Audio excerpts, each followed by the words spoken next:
Hello,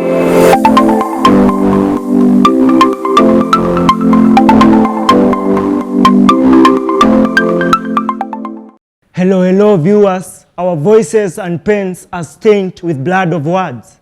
Words to cure the world. We are accused of murder, killing dozens of dictions with great poems, both fiction and non-fiction. But this only happens in GBS TV Africa. So SMS us on our SMS line 21144. Like our social media platforms, GBS TV Africa, at Facebook, Twitter, Instagram. Go to YouTube, like, subscribe and share at GBS TV Africa. And today nimewaletea dem mwingine poet mkali sana. I want her to introduce herself. Hello everyone, my name is Vivian, stage name Vivi Kabz. I'm a poet and also an actress. Umetoka mtaa gani? Okay, currently at Karatina, but my hometown is Naivasha. Oh, so we are great to have you here. Hapa ni GBS. Hapa ndio platform peke yake inapeana mambo na poetry. So audience wako, viewers, tunataka kwanza utupe piece yako moja. Ndio audience at least wachangamke bana. Vivi Kabz. Mommy. Well, you see, Mommy, I love you. But I don't know if calling you mom is the right word, because you have too many characters to be just narrowed down to 3 letters.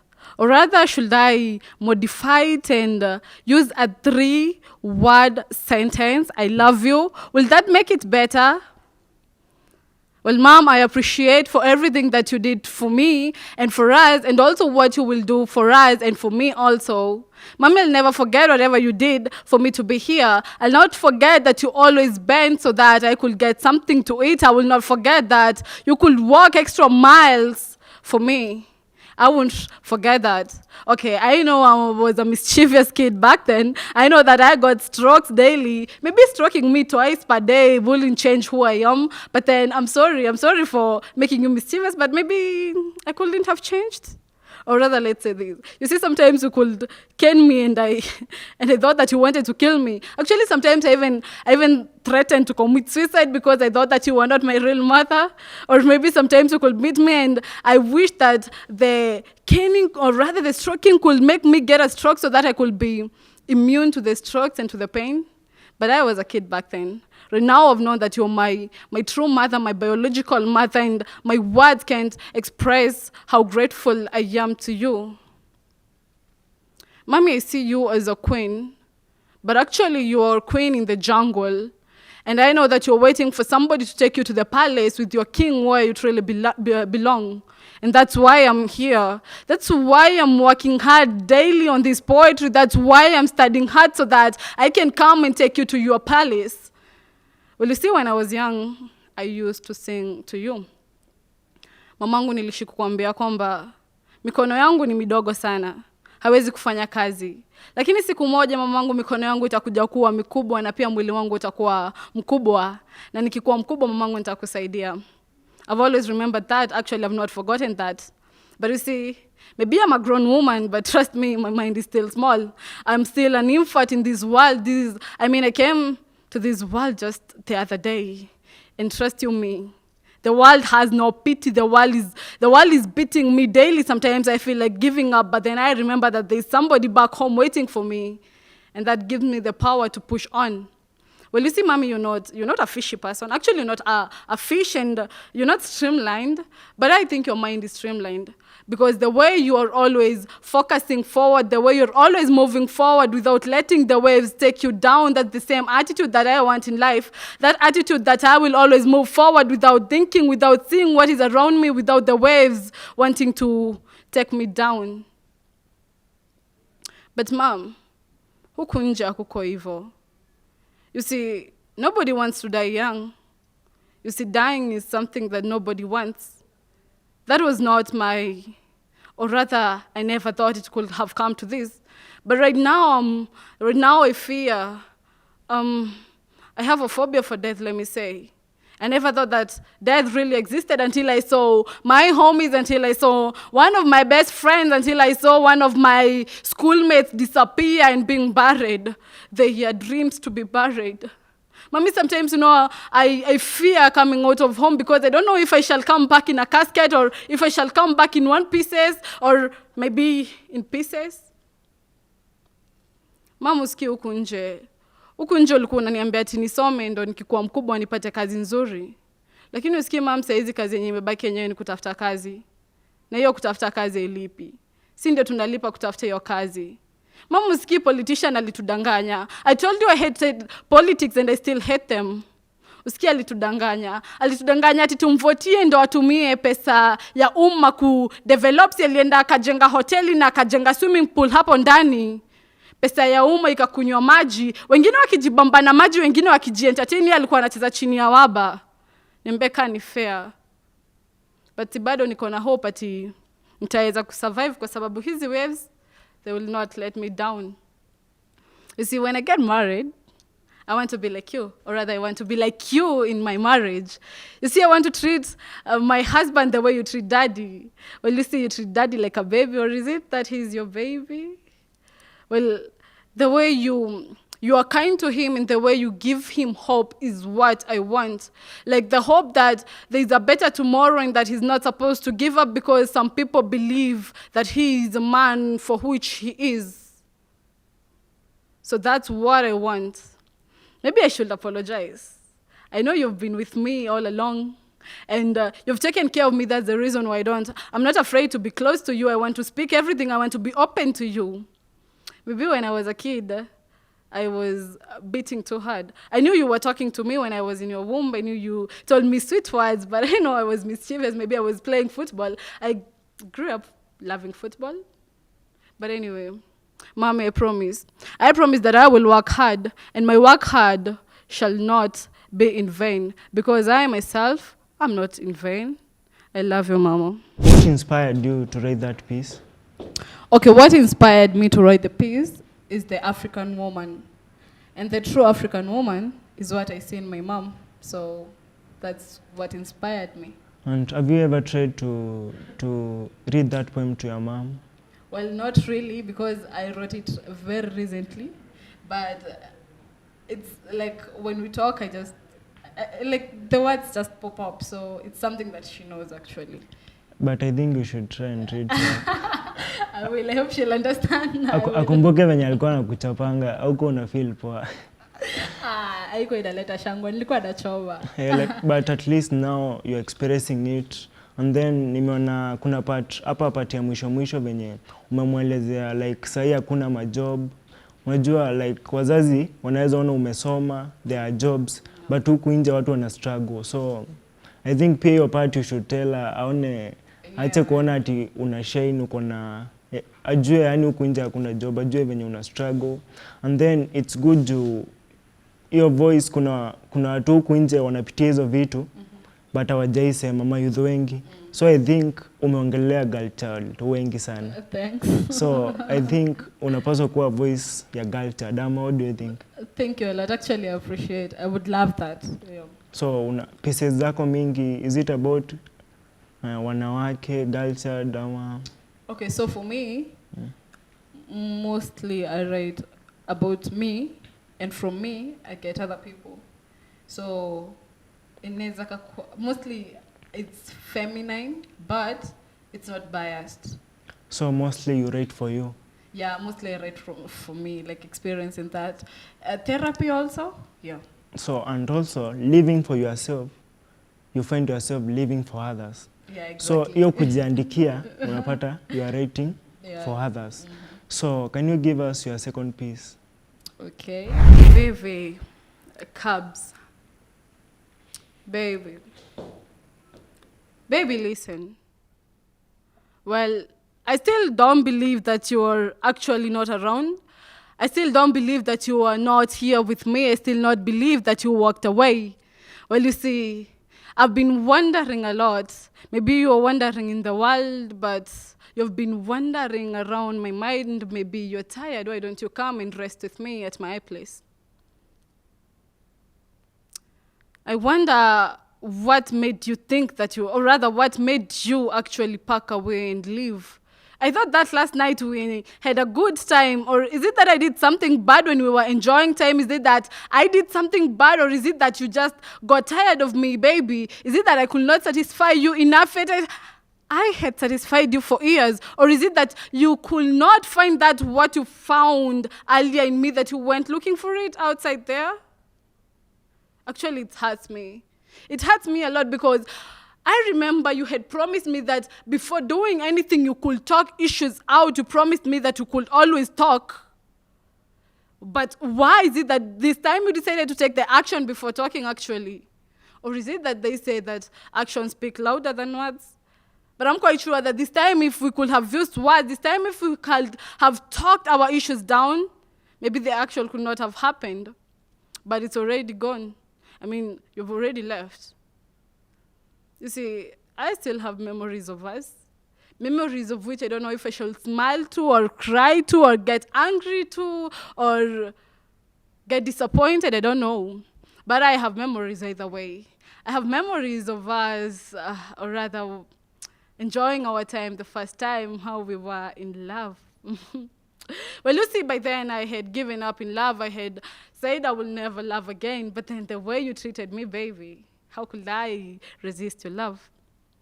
You see, I'm sorry that I let your guard down. But you see, from that time, baby, I became secure. I mean, from that time, wherever I was with you, I felt secure.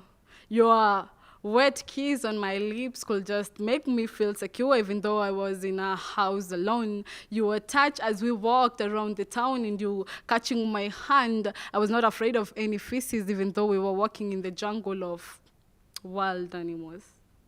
Baby, you see, you didn't have to walk with a machete or a rungu. You didn't even have to go to apply in a security firm, but then I was secure with you. It's not like I wanted your money, even though you were financially secure. All I wanted was emotional security. And that's what you gave me. So how is it that now you just leave when I was in between of your arms when you used to protect me? So where am I supposed to go now? I don't know if I should tell you to come back. Or I don't know if I should let anger take control of me and tell you that you should stay wherever you are because I don't want you any longer. I don't care where you are. But then at the same time, my heart is paining inside. Baby, why don't you remember? Why don't you remember that there was a time that we were so deeply in love?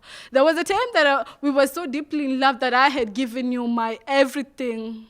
Baby, remember that this body had given it to you, in that whatever I wore wasn't about me, but about you, just to make you happy. Remember that there was a time I was smiling, not even because I wanted to smile, but because you made me smile. Baby, remember that when you were around, I was always laughing, even though I didn't know what I was laughing about, but then your presence was laughable and lovable.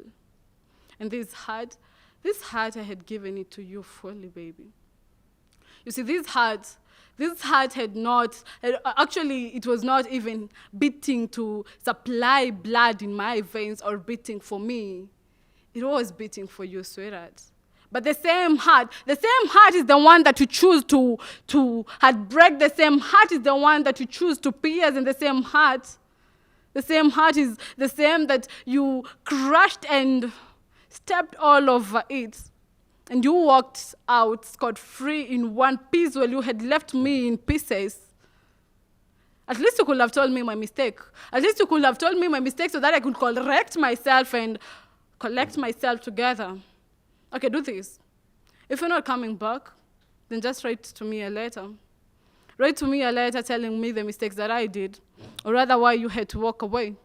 Well, write me a letter telling me maybe I fell in love too fast for you, maybe I acted cheap, maybe I gave myself to you a lot, maybe I talked too much, or maybe I smiled a lot and my smile was childish and I was acting like a child. So that's why you called me baby, only to notice that you were carrying me like a baby. That's why you left me and went. Why didn't you leave me with a babysitter though? At least write to me a letter. You see, that letter I will keep and I will always be remembering it. Maybe I will use it to to make my other love, if I shall ever have one, better.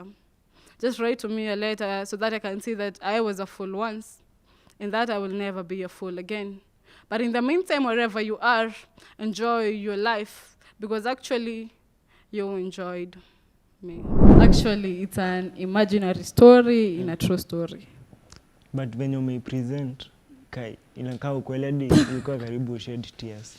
Hapana, sikuwa karibu shed tears. Okay, like it's just wearing the emotions, yeah. So what inspired you? What is the secret behind that piece? Okay, so first of all, the normal breakups. Yes. How you feel crushed. And then the normal breakups, I decided to modify them. Like I assumed maybe you have decided that you'll not fall in love again. And then there's this person who comes and you just can't control yourself. And like umeamua sasa utapenda. Like this one is the one. Yeah. And then kidogo unaamka umeenjoy to the whole night. Nini asubuhi unaamka hayuko. Ushaheartbreakiwa na umuoni. So that's yeah. So have you ever been heartbroken? Yes, I've been heartbroken. Je, unaona mtu akikuwa break, unaweza muandikia pieces hapo ati. Hapana. Sisi andika piece lakini yeah. Heartbreak ziko. Lakini at least kuna girl child kwa pale nje.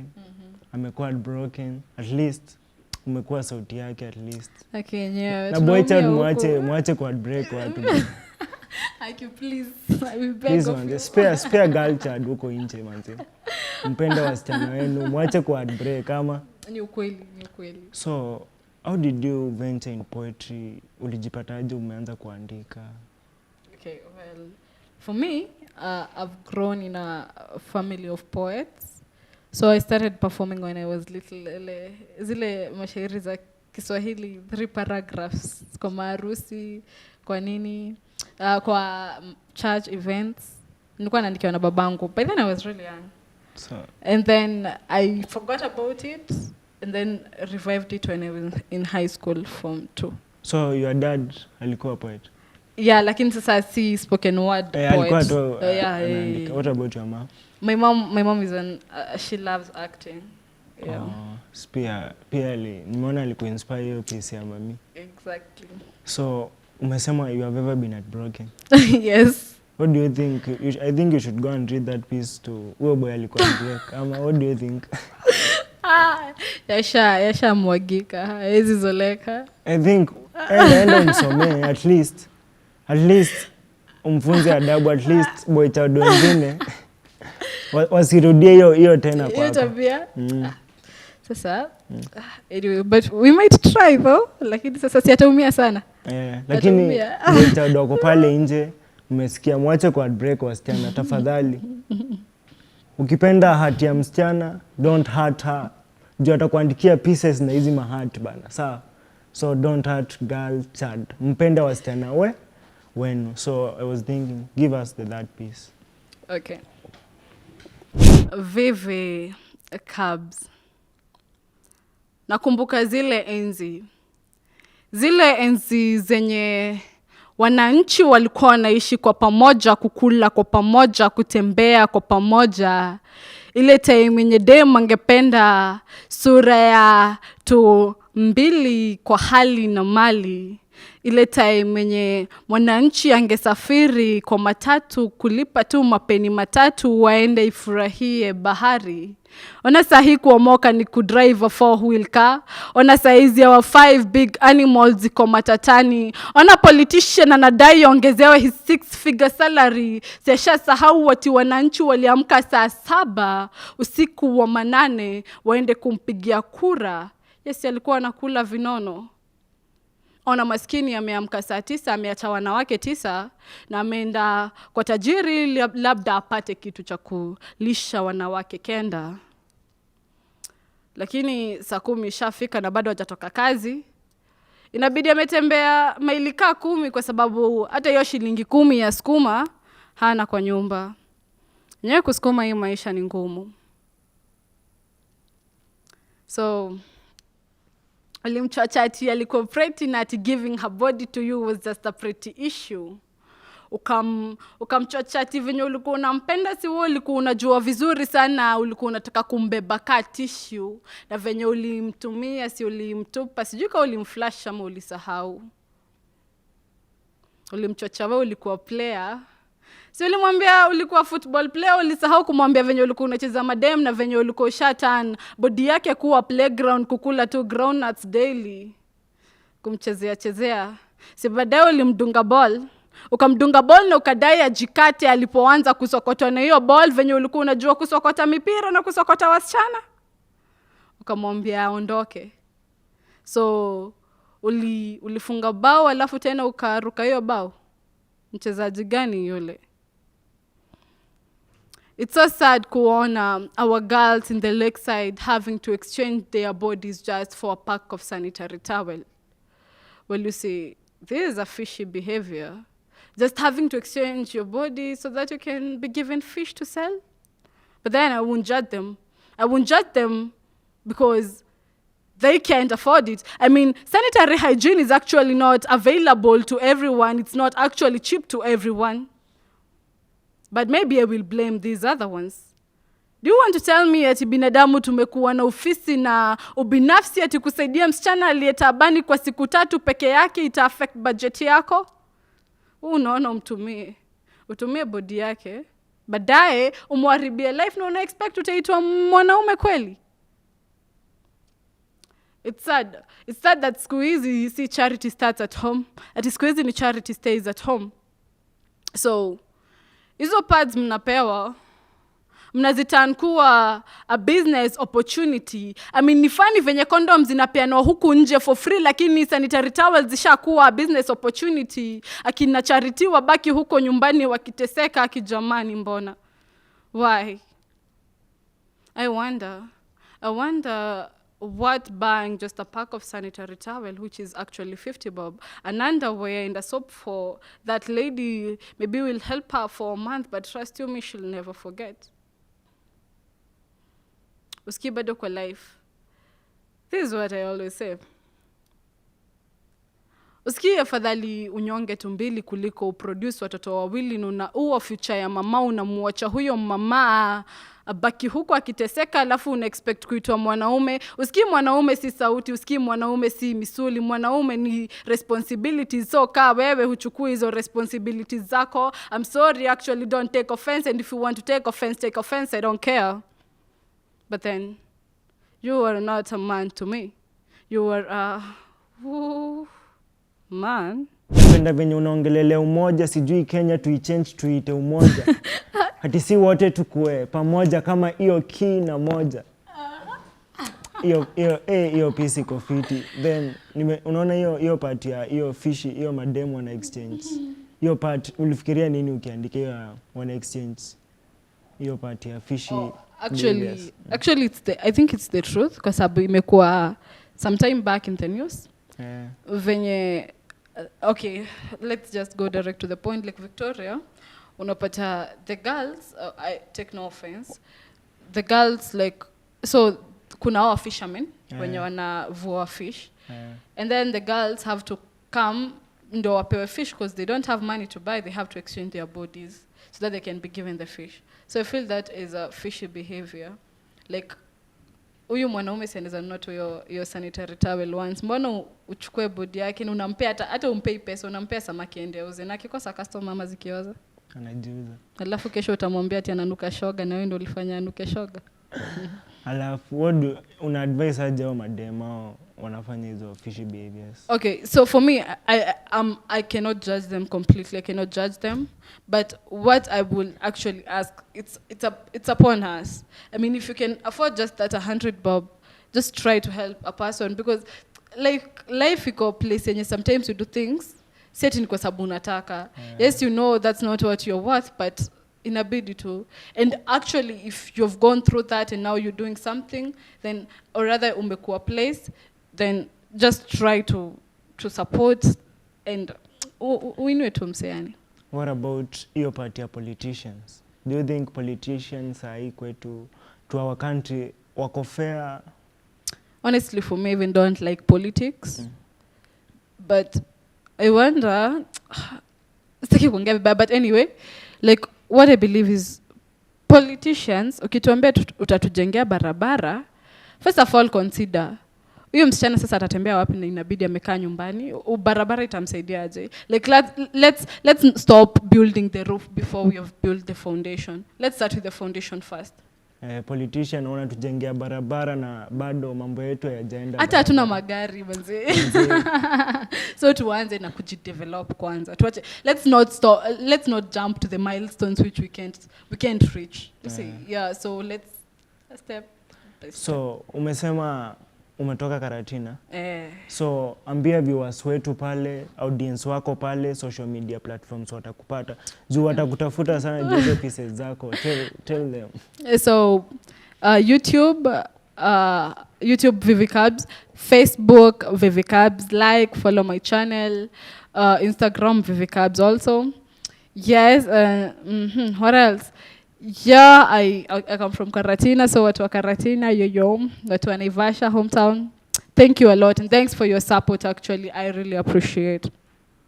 So tukimalizia tunataka utuambie 3 lines, your best 3 lines tukimalizia tu. Ukiwa tu umekaa. Okay. Line 3. Cheki. Napenda motivational speakers lakini bado motivational speakers mnachoma. Utaenda huko uomoke alafu kujoniambie venye uliweza kupata connections zilikufikisha huko juu. Usikie hiyo time ishapitwa. Saizi hata kuniambia ati connections zilikupeleka huko juu, nipeleke kwa hizo connections ndo pia mimi niweze kufika huko juu. Si ati nitakuleta chini. Nitakuwa na kuangalia huko juu. So saizi ni time yenye mimi nataka kuandika pieces zenye after generations bado zitakuwa zinakumbukwa hata after kuwa tumechange our lifestyle. Nataka pieces zangu, nataka sauti yangu isikike kwa wajukuu wangu, kwa watoto wangu, wati someday I was speaking and actually I'm not going to quit to speak because I shall be speaking forever. And it's only through poetry we live for you. So it only happens in GBS TV Africa. So SMS us on our SMS line 21144. And thank you for watching us. Till next time, stay tuned.